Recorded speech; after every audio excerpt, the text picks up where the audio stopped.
तो चलिए C plus में स्विच स्टेटमेंट का एग्जाम्पल कोड के थ्रू कैसे लिखते हैं वो समझते हैं।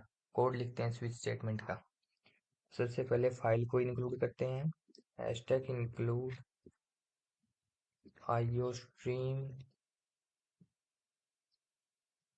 Using name space STD. फिर मेन फंक्शन बनाते हैं इंट मेन।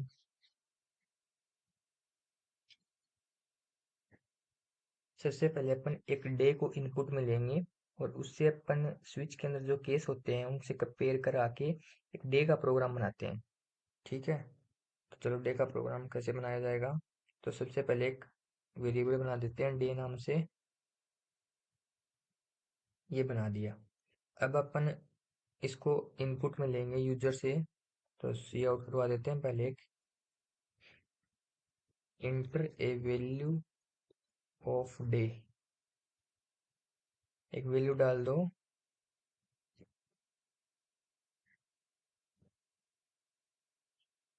ये सेमीकोलन साइन लगा दिया इंट। अब इनपुट में ले लेंगे डे को। ठीक है, अब अपन लिखते हैं स्विच। तो स्विच स्टेटमेंट के लिए स्विच लिखना, फिर उसके अंदर जो भी एक्सप्रेशन आपने बनाई है वो उसके अंदर डाल दो। जैसे मैंने डे बनाया है तो आप डे डाल दो। ठीक है, अब जो इनपुट आएगा डे यूजर के थ्रू 1 2 3 उसको केस से कंपेयर करवाएंगे। और जिस भी केस से वो कंपेयर कराने पर मैच हो जाएगा उसी कोड ऑफ ब्लॉक को अपन एग्जीक्यूट करा देंगे और स्विच कोड से बाहर आ जाएंगे। तो सबसे पहले केस नंबर 1 बनाते हैं। कैसे बनाया जाएगा देखो, आपको केस लिखना है, स्पेस 1 लिख दो, कोलन साइन लिखना। फिर आप क्या प्रिंट कराना चाहते हो केस 1 पे। तो जैसे अपन केस 1 पे प्रिंट कराना चाहते हैं मंडे। अगर डे 1 आए तो मंडे प्रिंट हो जाए। ये कोलन साइन, फिर आपको ब्रेक स्टेटमेंट लगानी पड़ेगी।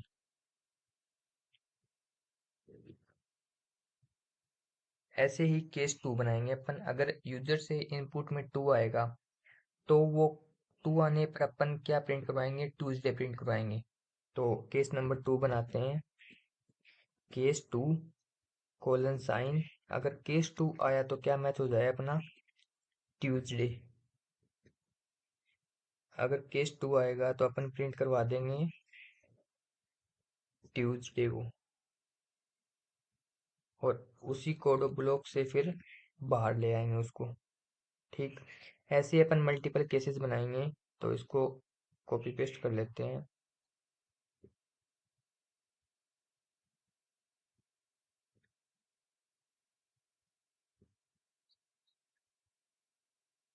तो एक सेकेंड, केस नंबर इसको बना देते हैं 3।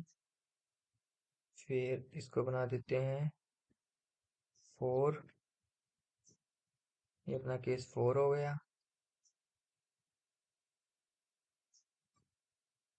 और इसको बना देते हैं केस 5।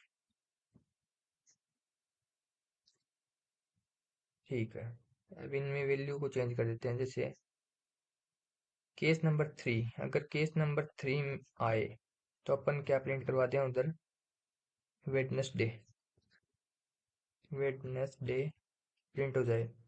अगर केस नंबर 4 आए, इनपुट में अगर 4 आए अपना, तो अपन प्रिंट करवा दें थर्सडे।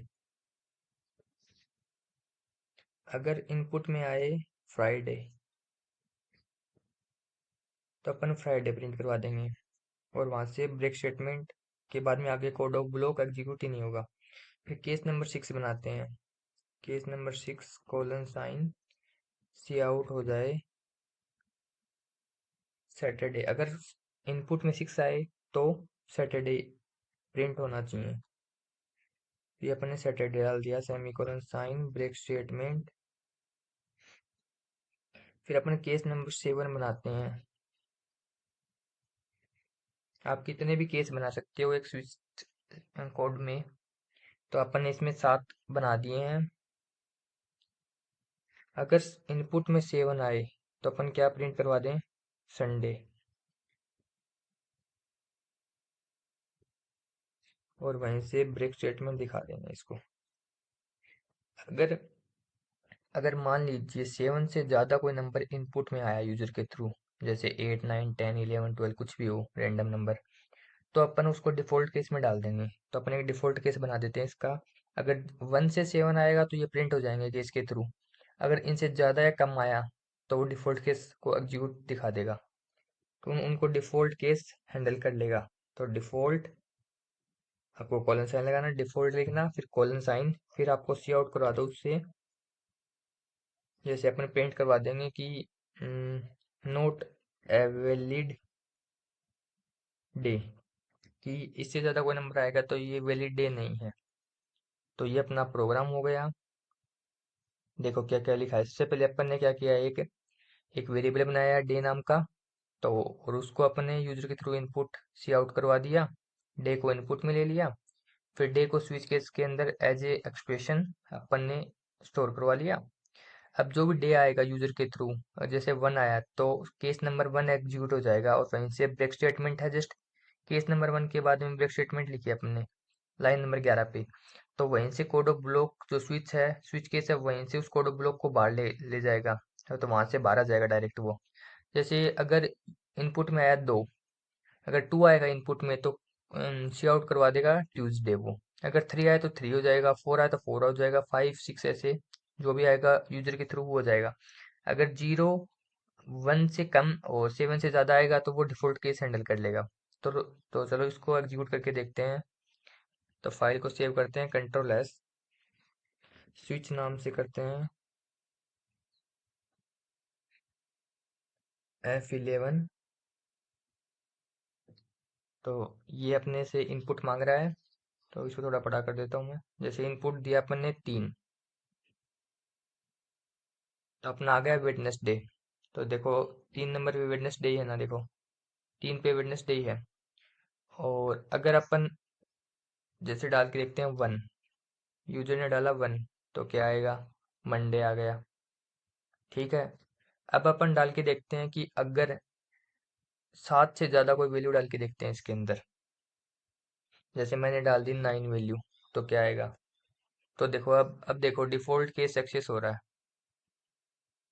अपने डिफ़ॉल्ट केस में डाला था कि नोट ए वैलिड डे, तो ये आ रहा note a valid day 9 number पे। अगर 7 से ज़्यादा कोई भी वैल्यू डालेंगे तो डिफ़ॉल्ट केस उसको हैंडल करेगा। ओके। अभी देखो इसमें ब्रेक स्टेटमेंट का क्या काम है। जैसे मान लीजिए यूजर ने कोई वैल्यू डाली 1, और उसके बाद में अपन ब्रेक स्टेटमेंट नहीं लगाएं, तो ये क्या करेगा कि केस नंबर 1 के बाद जितने भी केस बने हुए हैं उन सभी को एग्जीक्यूट कर देगा। ठीक है। जितने भी जैसे केस, अगर इनपुट में 1 आया तो केस नंबर 1 2 3 4 5 6 7 तक, 7 तक सभी कोड ऑफ का ब्लॉक ऑफ कोड का एग्जीक्यूट दिखाएगा ये। तो चलो इसको देखते हैं करके। जैसे मैं एक बार 7 का हटा देता हूँ ब्रेक स्टेटमेंट, और 6 का हटा देता हूँ, 5 का भी हटा देता हूँ। अभी मैंने 5 6 7 तीनों का हटा दिया, ये देखो। तो अभी इसको एग्जीक्यूट करते हैं। अब मैं इनपुट में 5 लूंगा, और 5 के बाद में फ्राइडे आना चाहिए था, बट फ्राइडे सैटरडे संडे सारे आएंगे। अब देखो, तो इसको रन करते हैं वापिस। अब इनपुट में लेते हैं 5। तो ये देखो Friday Saturday Sunday not a valid day, default case भी एक्सेस हो जाएगा, क्योंकि उसके बाद में कोई भी अपन ने 7 के बाद में कोई ब्रेक स्टेटमेंट नहीं लगाया। तो 5th को भी करेगा, 6th को भी करेगा, 7 को भी करेगा, जो डिफॉल्ट केस है उसको भी कर देगा। अब ये ब्रेक स्टेटमेंट क्या करेगा, अगर कोई भी वैल्यू कंपेयर हुई, मैच हुई, तो उसके बाद में वहीं पर उसको रोक देगा। अगर आपने ब्रेक स्टेटमेंट नहीं लगाई तो उसके बाद जितने भी केस बने हुए हैं प्लस डिफॉल्ट केस दोनों को प्रिंट करवा देगा वो। तो इसलिए ब्रेक स्टेटमेंट इतना ज़रूरी है। तो ब्रेक स्टेटमेंट का यूज़ करना चाहिए। तो आपको अगर सभी प्रिंट करवाने हैं उसके नीचे कुछ भी है तो आप नहीं लगा सकते, कोई ज़रूरी नहीं है। बट अगर इस केस में अपन हटाएंगे तो ये सभी को प्रिंट करेगा, तो दिक्कत हो जाएगी। तो इसलिए ब्रेक स्टेटमेंट को लगाना चाहिए। तो इसके और भी एग्जांपल हैं, जैसे आप इसके थ्रू कैलकुलेटर बना सकते हो। तो कैलकुलेटर में क्या करना है आपको, सिंपल प्रोग्राम है। सबसे पहले आप एक इनपुट ए लेना, फिर इनपुट बी लेना यूजर से, फिर इनपुट एक ऑपरेटर ले लो जो भी आपको ऑपरेशन कराना है, जैसे प्लस माइनस एडिशन सब्ट्रैक्शन। तो वो लेके फिर डे के अंदर जैसे अपने स्विच के अंदर डाला डे, तो आप उसके अंदर डाल दो ऑपरेटर जो भी आपने लिया, ऑपरेटर डाल दो डे के अंदर।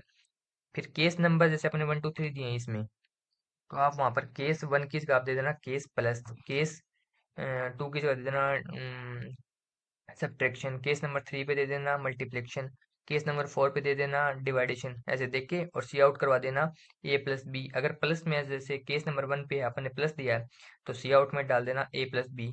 केस नंबर 2 पे डाल देना आप, जैसे आपने केस नंबर 2 में 2 की जगह आपने दे दिया कि सब्ट्रैक्शन का साइन दे दिया, तो आप सी आउट में कर देना A-B सेमीकोलन। तो वो A-B का जो स्टोर है वो उसमें करवा देगा, सी आउट करवा देगा आपको। तो इस तरह आप एक कैलकुलेटर का प्रोग्राम भी इसके थ्रू बना सकते हैं। ठीक है।